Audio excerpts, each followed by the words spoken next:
So we are going to be watching. A little loud. That sounded a little loud. Our press secretary Caroline with a K Levitt. Caroline with a K Levitt. Isn't she great? I think she's pretty good, Good afternoon, honestly. everyone. And she's like 26. She's a youngin. She's a young lady, and she's out there. She's calling people stupid for asking stupid questions. I love it. I love it. Oh, full screen. Hello. Excuse President you. Trump's powerful efforts to secure our homeland are working. Started According off. to newly released numbers, last month, Border Patrol saw a 93% decrease of illegal aliens 93. crossing the southwest border between ports of May of 2024, 62,000 plus. I could believe that. Honestly, I could believe it. You should believe it because it's fucking true. And 0 on May. Wait, but how do you know? Like, you see that 0? I don't believe it, unfortunately. Like, I know that it's dropped like 99.9% or some crazy shit like that. But illegal means they came here without anybody, without proper identification, and normally without anybody noticing besides the people who help smuggle them in. So how would you know that nobody came in? I don't know. Maybe I'm just asking stupid questions. I could believe 62,000 because there's just a ridiculous amount of people going in and out. You could visibly see it. Now you can't, but now the people who are doing it are going to be going, in and out of so many different directions and doing whatever. So who knows? I don't know. Maybe there was 0. century from May 2024 under Joe Biden when they encountered more than 117,000 illegal aliens. Damn. And this particular statistic is absolutely astounding. In the month of May, under the Trump administration, 0 illegal aliens were released into our country by Border Patrol. Let me say that again. Not a single illegal alien was released into the interior of the United States of America last month under this administration. Let's contrast that to Joe Biden's failed leadership, where immigration officers were wasting their finite time and resources processing dangerous illegal aliens for release into the United States. President Trump immediately terminated that reckless Biden-era practice that undermined the rule of law, jeopardized public safety and our national security, and diverted critical resources away from stopping deadly drugs and violent criminals from entering our country. That's the reason why not a single illegal alien was released into the interior of the United States in the month of May. And as a result, we now have a border that is reaching unprecedented levels of operational success. The efforts by President Trump to stop the illegal immigrant invasion and secure the border in this short amount of time represent one of the greatest achievements by a presidential administration in the history of our great country. With illegal entries being overwhelmingly halted, the Trump administration is dramatically ramping up efforts to arrest and deport all of the millions of criminal illegal aliens that Joe Biden let into our country over the past 4 years. President Trump has directed all of our ICE officers to do everything in their power to carry out the single largest mass deportation operation in history. If I'm not mistaken. Illegal criminals who are hiding in America's largest so-called sanctuary cities. Wait. It was, but if I'm not mistaken, in the same time that Trump has gotten rid of illegals, Obama has gotten rid of like 2 or 3 times the amount. And if I'm not mistaken, Obama was known as the deportation king or something like that because his whole like presidential, like when he was running for office, all he pretty much campaigned on was deporting these illegals, the workers. We got to help the Americans, and they took our jobs, things like that. Will be increasingly targeted for removal. Radical Democrats will no longer be allowed to shelter illegals who threaten public safety as part of their cynical efforts to expand political power, drain the American taxpayer, and artificially lower wages and steal American jobs. ICE officers are courageous heroes, upholding the rule of law and keeping our citizens safe. and they have the full and unwavering support of this president. In economic news, President Trump's pro-growth agenda is delivering for the American worker. Through the first 5 months of the Trump administration, real blue-collar wages are up nearly 2%. It's the strongest growth in nearly 60 years and a stark contrast. Real blue-collar wage growth. Minus 1.7 to up 1.7. Wow. Is that true? How is it only positive during Nixon, Trump, and Trump? Do you see that? During Bush, it was at a -3. Year to date, real hourly earnings growth for production and non-supervisory workers. Okay, interesting. From the negative wage growth seen during the first 5 months of the Biden administration. America is quickly returning to the successful formula of the first Trump administration: low inflation and rising wages. Once the big, beautiful bill is passed, this positive trend will only accelerate. Senate Republicans are continuing to push this critical legislation forward. The One Big Beautiful Bill will drive growth and supercharge the American economy. The Council of Economic Advisors found that the One Big Beautiful Bill will raise take-home pay by nearly $14,000 for a year for the average family of 4. The CEA also found that the One Big Beautiful Bill will increase wages as much as $11,000 for the average worker in America. It is. The One Big Beautiful Bill expands the child tax credit and makes it permanent for more than 40 million families with children. And the bill will deliver no tax on tips, no tax on overtime, and substantial tax cuts for our incredible seniors. Simply put, the One Big Beautiful Bill is a massive win for middle-class Americans. It is. When nearly 80 million Americans sent President Trump back to this White House, they were doing so expecting these popular policies to be enacted. Republicans in Congress have a mandate to deliver, and President Trump demands they send this historic bill to his desk for signature by Independence Day, July 4th. The American people are fully behind President Trump. According to brand new polling from Insider Advantage, a clear 54% majority of Americans approve of the job President Trump is doing. That's because this president is keeping his promises and taking action every day to improve. I could be wrong, but I'm pretty sure his approval rating was like 10% lower than that, like high 30s, low to mid 40s. Somewhere around that range. Now, it could have changed, of course. Shit changes all day, every day. He does something, he tweets something, and people jump on the bandwagon. That's the way it is. But, yeah, I don't remember. 54 is their kind lives. of higher And up passing this bill will help fulfill a number of President Trump's core campaign promises. Now, regarding the ongoing situation in Iran, I know there has been a lot of speculation amongst all of you in the media regarding the president's decision-making and whether or not the United States will be directly involved. In light of that news, I have a message directly from the president, and I quote, "Based on the fact that there's a substantial chance of negotiations that may or may not take place with Iran in the near future, I will make my decision whether or not to go within the next 2 weeks." That's a quote directly from the president for all of you today. So we'll kick it off for questions here in our new media seat. We have Eli Lake from the Free Press. Eli, go ahead. Go, Eli. Thanks for having us. Thank you. The Free Press. The decision to extend the, I guess, delay in enforcing the TikTok ban. Sure.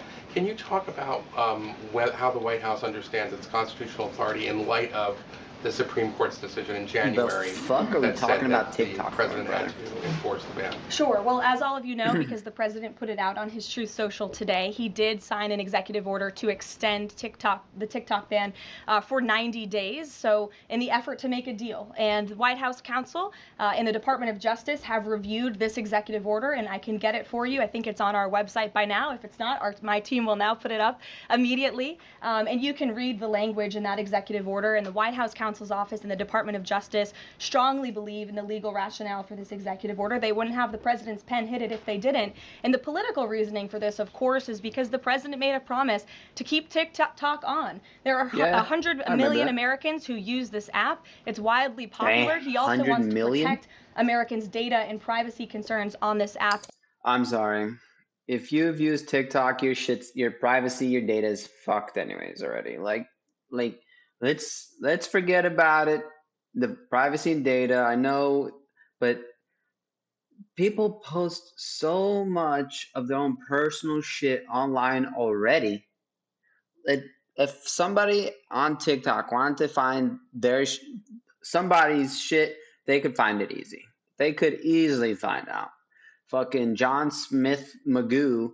They need to find about John Smith Magoo. I'm sure China has some people that can get into John Smith's shit.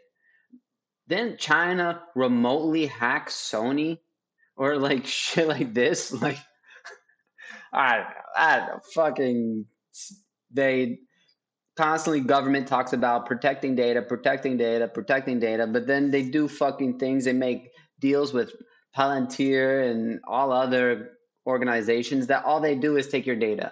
The thing is they're upset that they're not the ones taking your data. They don't want the other people taking your data. They want to take the data for themselves so that they can make money and profit off of you. You know, that's pretty much the reason, in all honesty. And it's stupid. And he believes we can do both things at the same time. So he's making an extension so we can get this deal done. Can I get a follow-up? Sure. A few weeks ago, Tucker Carlson reported on a meeting between the president and Mark Levin and officials at the White House. Is there a leak investigation, and can you say who else was in that meeting? I'm not aware of a leak investigation at this time. I, for one, do not reveal details about the president's private meetings without his permission to do so. But certainly the president does not like when people leak. He takes that very seriously. I don't this like entire when people leak administration either. takes It's gross. that seriously, and that's why you've seen at agencies some of the cabinet secretaries have been given the authority by the president to let go of staff who are engaged in such leaks, especially those that risk American national security. Sure. Go ahead. Caroline, thank you. So Rhino warmonger Lindsey Graham, he recently called on the U.S. to go all in. That's quite the lead to a question. Right. What's your message to everyday Trump supporters? Not the Tucker Carlsons or other big names, but everyday Trump supporters, grassroots, nice mustache, brother. voted for President Trump to stop the wars, rejected this in the primary, going into another war. That's a great question. And they want to see non-U.S. involvement in this war. What's your message? Trust in President Trump. President Trump has incredible instincts, and President Trump kept America and the world safe in his first term as president. In implementing just a peace said that. Hold on a second. 7:56. That's where I'm at. Trust President Trump. Trump's powerful efforts to. Hold on. I'm pretty sure she just said that. Sorry for being annoying. Good afternoon, everyone. President Trump's powerful efforts to secure our homeland are working. According to newly released numbers, last month, Border Patrol saw a 93% decrease of illegal implementing a peace through strength foreign policy agenda. And with respect to Iran, nobody should be surprised by the president's position that Iran absolutely cannot obtain a nuclear weapon. He's been unequivocally clear about this for decades, not just as president, not just as a presidential candidate, but also as a private citizen. In fact, I have some quotes for you. In 2011, President Trump said America's primary goal with Iran must be to destroy its nuclear ambitions. We cannot allow this radical regime to acquire a nuclear weapon that they will either use or hand off to terrorists. In 2015, the president said the problem is that Iran poses an existential threat to Israel, our Middle Eastern allies, and the United States. And of course, the president has repeated that in his first term as president and his second term as president as well. That's why he was adamantly opposed to the disastrous. He didn't though repeat that in his second term. That's not true. That is not true. He's like beating around the bush kind of now. And prior to his election, he was constantly stating how he was never going to go into another forever war, which it kind of looks like this is another form or version of that. So it kind of like comes to show, is there other sorts of powers in play or in hand that control, regardless if you become a president or in power? The true power then shows itself to you, and then you have to abide by whatever happens. Because, like, campaigning on bullshit is just something that they do in every country. But damn, scary. Iranian nuclear agreement that was implemented by President Obama, and it's why he has given great latitude and given a lot of effort to achieving a diplomatic solution. But he's been very clear. Iran went for 60 days when he gave them that 60-day warning without coming to the table. On day 61, Israel took action against Iran. And as I just told you from the president directly, he will make a decision within 2 weeks. A follow-up? 2 weeks. Go ahead, Natalie. Thanks, Caroline. Can you confirm whether Steve Witkoff has been in touch with the Iranian foreign minister? And does Witkoff plan to go to Geneva tomorrow for talks? I am not tracking that on Mr. Witkoff's travel schedule, but I can certainly check in with him to be sure. As for correspondence between the United States and the Iranians, I can confirm that correspondence has continued. As you know, we were engaged with 6 rounds of negotiations with them in both indirect and direct ways. Thanks, Kelly. Just to clarify the president's statement just now, when he says that he'll make a decision in the next 2 weeks, is he saying that if Iran does not come back to the negotiating table within the next 2 weeks, that the president will strike? The president is saying that he will make a decision whether or not to go within the next 2 weeks. It's very clear and direct. And is he seeing any signs of progress? He obviously is holding out hope for negotiations, but is he seeing any inklings of progress that give him that hope that talks are still possible? Well, that's why he said in the statement that I just read for all of you, based on the fact that there's a substantial chance of negotiations that may or may not take place with Iran in the near future, he will make that decision within the next 2 weeks. I don't like that answer. There's still a substantial chance, is my question. I'm not going to get into the reasoning and the rationale. The president believes that, but that's his position, and he will make a decision within the next 2 weeks. Caroline. Sure. Thanks, Caroline. President Trump has said previously in regard to Russia, he's used this phrase about 2 weeks several times in terms of like, we expect like a 2-week deadline and then you give another 2-week deadline. How can we be sure that he's going to stick to that? Is so true. I didn't even think about that. Just think about the tariff situation that he's constantly going with. He gives constant 2 weeks, 90 days, 1 month, shit like this all the time. Way to go, British man. Why didn't you read your news network that you're working for? To this one on making a decision on Iran. Well, in those deadlines, as you've seen in respect to Russia, Ukraine, might I add, these are 2 very different, complicated global conflicts, as you know, that the president inherited from our previous incompetent president in the weakness of the previous administration. And the president has spent a tremendous amount of time and effort cleaning up these crises that were caused by the last administration's just complete dereliction of duty on the world stage and American weakness. Now we have American strength again. With respect to Russia and Ukraine, because of that American strength and the president's leadership, we have seen these 2 sides engage in direct negotiations. And the last time the president said 2 weeks, you saw Russia and Ukraine have direct negotiations for the first time in years. And so the president is always interested in a diplomatic solution to the problems and the global conflicts in this world. Again, he is a peacemaker in chief. He is the peace through strength president. And so if there's a chance for diplomacy, the president's always going to grab it. But he's not afraid to use strength as well, I will add. Yeah, clearly he's not. Thanks, Caroline. Francesca. What exactly would a deal with Iran need to entail? No enrichment of a uranium, and it would absolutely not. Iran is not absolutely not able to achieve a nuclear weapon. The president has been very clear about that. No. Now, this is one thing that actually Putin talked about that during the meeting. He was saying how if Iran was using, nuclear power, for the goodness of Iran, if Iran was doing it for the goodness of Iran, instead of weaponizing nuclear power for destruction, it would be different.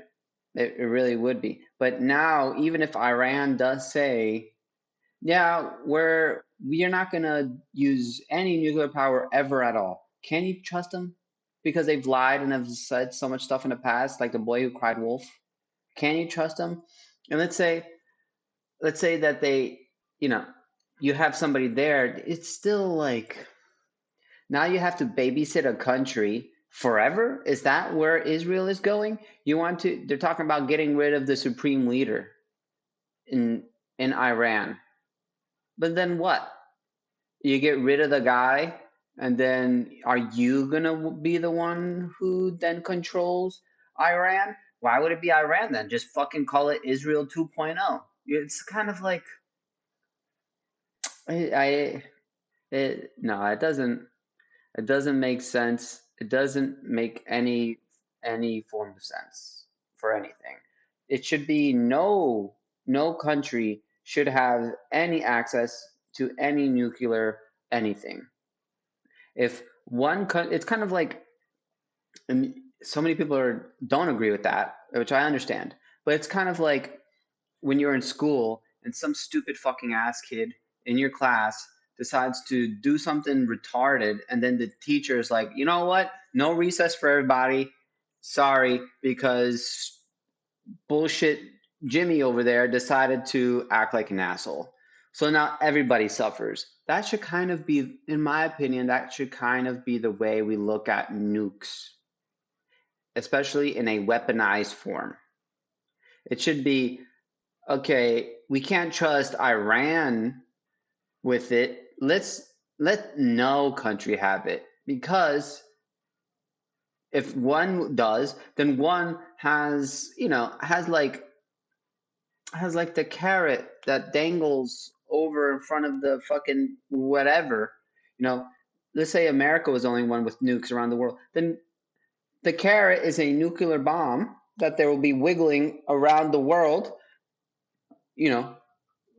kind of pushing agendas and strength and stuff without people wanting it, of course, because of, the reason only other countries would do it is because they don't want to get blown to shit up. It kind of doesn't make it fair. It doesn't make sense that some countries are allowed nukes and some are not. Who gives you the authority to be a country that can blow the shit, can cause genocide, and who voted that this country can't commit genocide?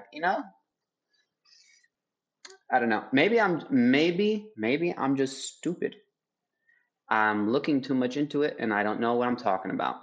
Maybe that's it. I can believe And that. by the way, the deal that Special Envoy Witkoff proposed to the Iranians was both realistic and acceptable within its terms. And that's why the president is sent that deal to them. To follow up on what you told Natalie, are the talks that the United States is currently having with Iran direct, or are those through intermediaries? And if so, which countries are acting as the intermediary right now? Out of respect for the ongoing discussions and negotiations, I am not going to get into the details of them. We've provided you confirmation for now. Go ahead. Sure, and then behind you too. Oh, okay. Thanks. Sorry. On the topic of negotiations and talks, does the president have any hopes or specific expectations for the talks tomorrow between European foreign secretaries and their Iranian counterpart? Well, certainly the entire world is on the president's side when it comes to the fact that Iran cannot obtain a nuclear weapon. This is something that pretty much all of humanity, except for the Iranian terrorist regime themselves, agree upon. And so the president expects that Europe will deliver that message directly to the Iranians. Why does President Trump believe that this 90-day extension on TikTok will provide more runway, perhaps, than the previous extensions that haven't led to a divestment? Talking about TikTok. Because it's more time to make a good deal. Simple question. Dasha? Thank you so much. I know things are going day by day right now. The president wants maximum optionality.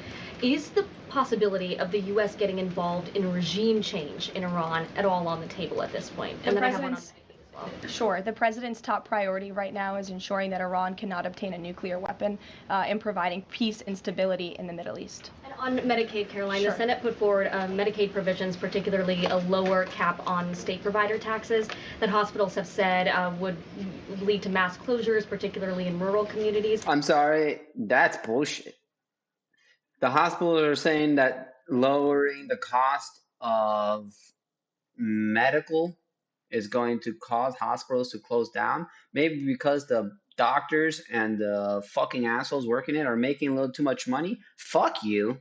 And fuck the amount of money you make, because you're a piece of shit. Fuck you.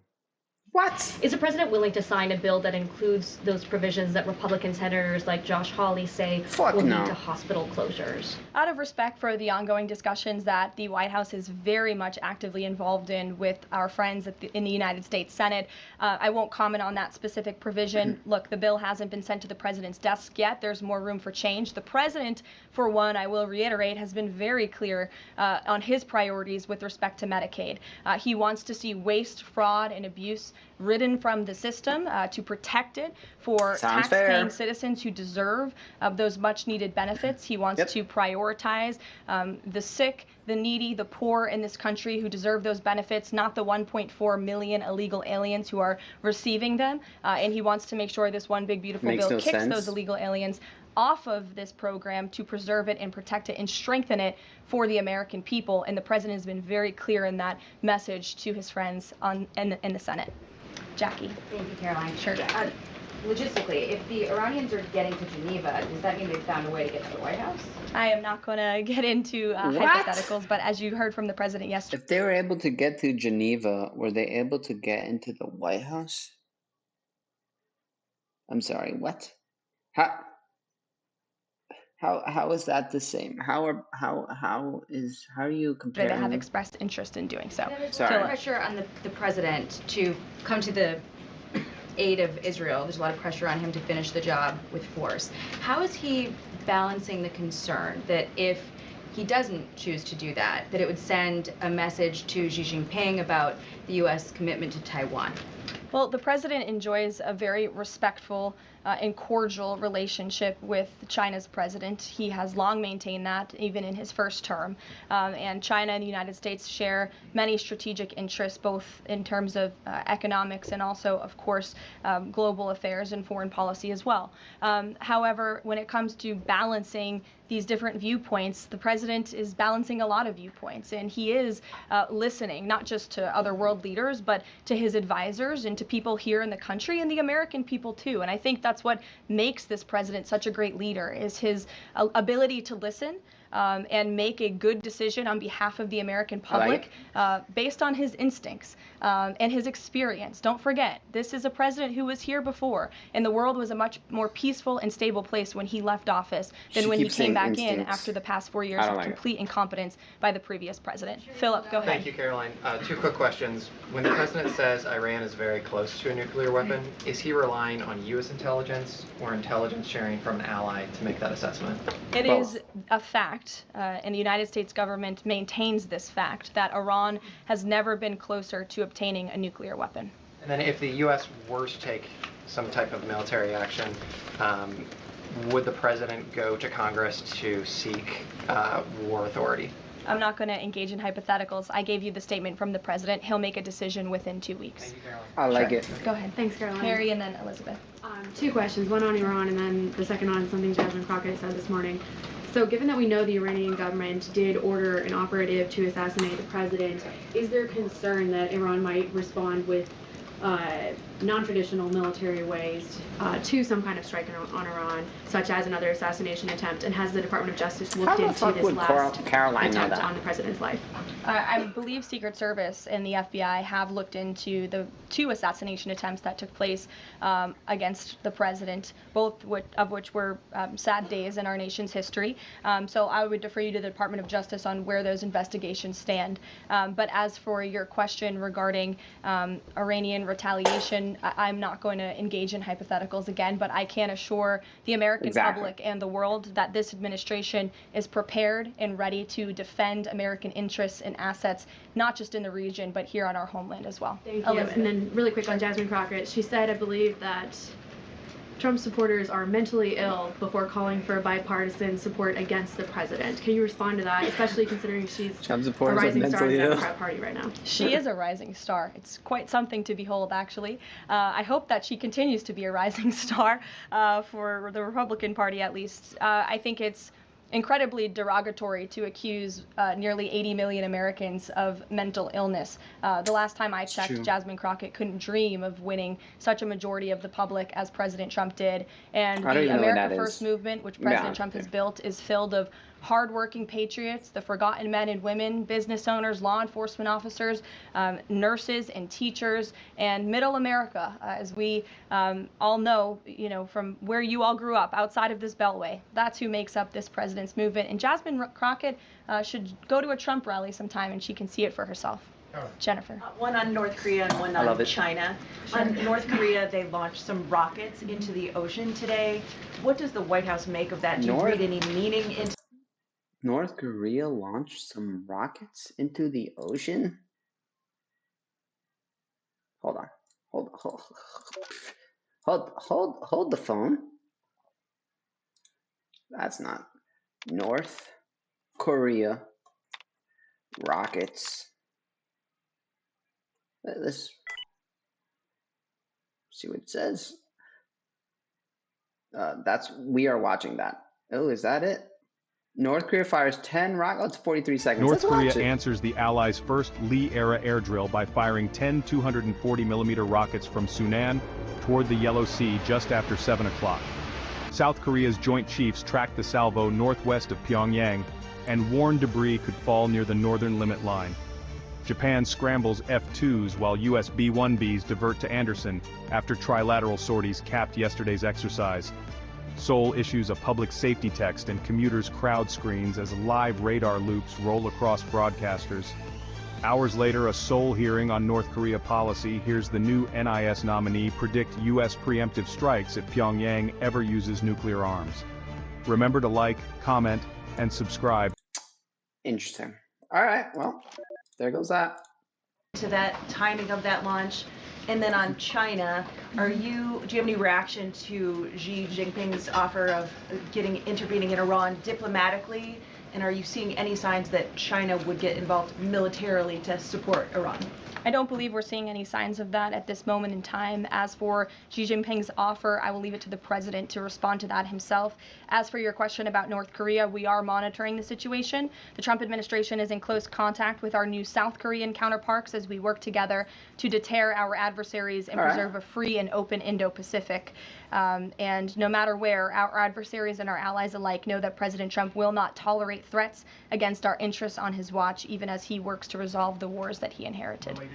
Alex, go ahead, and then I'll come to you. Thank you. Is the president concerned about the economy if farms and hotels, et cetera, struggle to find workers? The president's always concerned about the economy. That's on his mind every day. He wakes up, he checks the markets, he checks wage growth. As I pointed out, it's a record high today for middle class and American workers. So the president's always wanting to ensure that we have a strong and robust economy for the American people and worker, and we do. As for the specific concerns regarding jobs, look, the president has made it very clear we need to remove public safety threats from the interior of our country, and that remains the focus and the priority of this administration when it comes to deportations, no matter where somebody works. If they're an illegal alien rapist or murderer that was allowed into this country in the past 4 years by this administration, the American people want those types of criminals to be deported from our country, and that's what the president is backing ICE to do.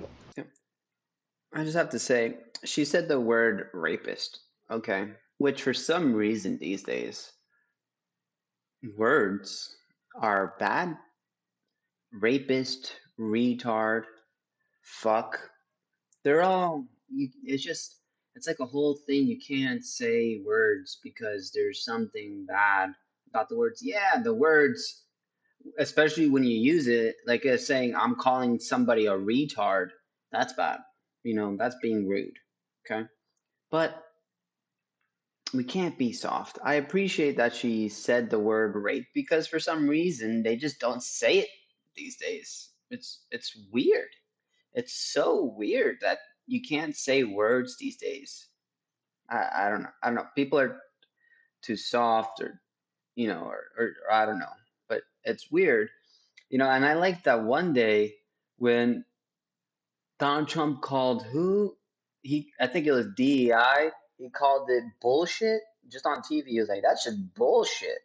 I love that. I love stuff like that. Be real. Be a real person. Don't be this puppet. Oh, yes, sir. Yes, ma'am. Gotta do this. No, we're doing fine. No, nobody cares. Be a real person. We want to see a real person in front. That's just, we're people. We're not robots. Okay? Thanks. There was an apparent skirmish between the Chinese and the Philippines in the South China Sea. Just curious if you had any reaction to that, and if the steps you're taking towards the Middle East right now are reducing your capacity to deal with that situation. I believe that happened as I was preparing and coming out here, so we'll get you a response to that. Certainly we have one, and our teams are always monitoring situations China all and around the Philippines, huh? And then one more just on Iran.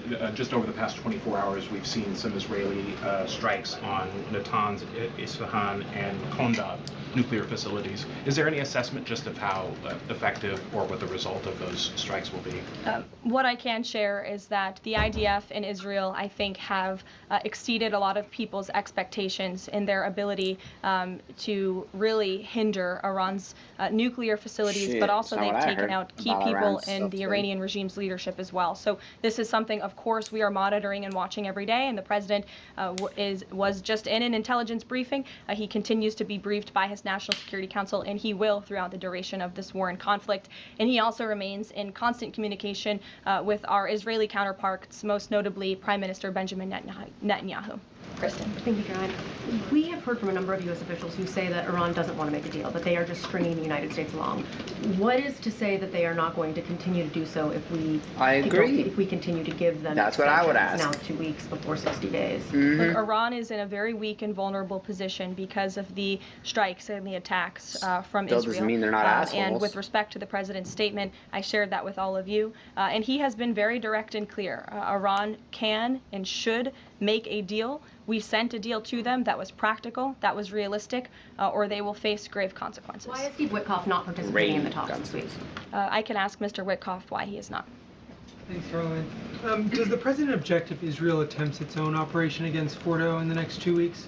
I won't decide that for the president, nor will I share that here. I'll let him speak to that. And then just another one. Iran is apparently warning Europeans that if struck by the U.S., it may withdraw from the nuclear proliferation treaty. That would result in throwing out inspectors and taking the program dark. What does the president think of the value of having Iran as a full signatory of that treaty? Well, that's a retarded question. Iran threatening that they're going to opt out of, we're not going to make nuclears treaty when they're already making nuclears. Why would Donald Trump give a fuck if they opt out of that deal when they're already doing this very thing that they said that they would do if Trump would attack? They're already doing it. So it makes no sense. This guy doesn't. What a question. That's reckless rhetoric, but I understand the Europeans are meeting with the Iranians tomorrow, so we'll see how that meeting goes. Just one more on Juneteenth. Does the president plan to commemorate the holiday today, or make any comment on it? I'm not tracking his signature on a proclamation today. Yeah. I know this is a federal holiday. I want to thank all of you for showing up to work. We are certainly here. We're working 24/7 right now. Nikki, go ahead. Actually, that was my question. Will he plan to mark Juneteenth in any way, either today or with an event later on, maybe next week? Sure. I just answered that question for you. Go ahead. Nice. Thank you very much, Caroline. The fact that this president is giving some time and space for diplomacy, another 2 weeks, does it mean that the president is trying his best to avoid a direct conflict with Iran? Yes. I think the president has made it clear he always wants to pursue diplomacy, but believe me, the president is unafraid to use strength if necessary. And Iran and the entire world should know that the United States military is the strongest and most lethal fighting force in the world, and we have capabilities that no other country on this planet possesses. Owen. Caroline, good afternoon. The Supreme Court, as you know, has upheld Tennessee's ban on transgender medical procedures for minors, puberty blockers, hormone therapy, etc. The White House reaction to that, please. That's a huge victory for America's children, and it's obviously something this administration believes strongly in, that young minor children should not be allowed to be subjected to chemical castration and mutilation. Touching the president himself has taken very strong orders, or has signed very strong executive orders on this, and we are grateful for Tennessee's efforts to protect our children, and we are grateful the Supreme Court ruled on the side of the law, but also on the side of protecting America's innocent children. Elizabeth, go ahead. Sorry, I skipped you earlier. Okay, thank you so much. Secretary of State Marco Rubio announced new vetting procedures on student visas. Will this serve as a model for vetting other foreign visas? For all foreign visas, yes. As you know, the president signed an executive order, I think it was one of the first he signed in the first week, to strengthen our vetting requirements and our vetting system here in the United States for all visas. He directed the Secretary of State to do that. There was a pause in some of that vetting, as you all know, recently, especially with respect to students from some certain countries. But the vetting has continued, and it's stronger than ever before. As for specifics on how the vetting process has changed, I would defer you to the Department of State. As you know, they're in charge of things like that. Thank you. To what extent is this 2-week delay with Iran the result of interventions by the likes of Tucker Carlson, Marjorie Taylor Greene, or the entreaties of European leaders who want a de-escalation? Look, the president hears all voices across the country, and he makes decisions based on his instincts. And he has always said diplomacy is his first option. And is he still planning to attend the NATO summit next week? He is, yes. We will be departing from Washington on Monday morning, and hopefully we'll see some of you there. Kayla. Nice. Caroline. Oil prices have been spiking over the last week. Is the president watching the oil market, and is that factoring into his decision making in the Middle East? Again, as I said to, I think, Alex's question previously, the president is always watching, and this administration is doing more than any in history to bring oil prices and gas prices here at home down for the American gas is kind of cheap public. today. They have been plummeting since today. President Trump's inauguration because of the executive action and the federal action this administration has taken on the home front. But yes, of course, he's paying attention and monitoring that. But as for whether it's weighing into his decision, there's a number of factors that, of course, are. And as I said, he will make that decision in the next 2 weeks. Can't reiterate that enough. Ouija. Caroline, thank you. With regard to a potential deal, Iran has said it will not negotiate under duress. Does the president believe there should be a ceasefire in these next 2 weeks as the U.S. tries to broker a deal? Nah. That's not what he said in the statement he dictated to me, so I won't get ahead of the president or add anything additional to the statement that he gave me the liberty to share with all of you. And then just to follow up on how close Iran is to a nuclear weapon, can you clarify, when the president said a few weeks away, did he mean obtaining enough enriched uranium to start building a weapon, or did he mean Iran is a few weeks away from completing the production of a weapon? I'm glad you asked that, Ouija. It's an important question, and it's one, frankly, the media has been getting wrong. Let's be very clear. Iran has all that it needs to achieve a nuclear weapon. All they need is a decision from the supreme leader to do that, and it would take a couple of weeks to complete the production of that weapon, which would, of course, pose an existential threat, not just to Israel, but to the United States and to the entire world. And that is something that the entire world, including countries like Russia, is in agreement with, that Iran should not and cannot obtain a nuclear weapon. And that's why the president believes that, and he's believed that, again, not just his political career, but frankly, his entire life. So it sounds like it's the former, just to be clear. Correct. They have the components. Okay, Correct. thank you. Michael. Caroline, as we look forward to the NATO summit next week, Spain right now is threatening not to oblige the president's request for all NATO countries to spend at least 5% of their GDP. Does the president take issue with this, with Spain right now? I didn't see Spain's comments. I'll make sure the president sees them, and I can assure you he wants to see all European countries pay their fair share and meet that 5% threshold. It's only fair considering the American taxpayers have given a significant chunk of money to the tune of billions of dollars to support our mutual interests and our assured defense. So I will let him speak to that, but he's made his priorities for our European allies quite clear, including Spain. He's going to say, where my money at? One last question. When it comes to the president's position on foreign policy in general, is there a phrase that the White House has coined? Is there a Trump doctrine?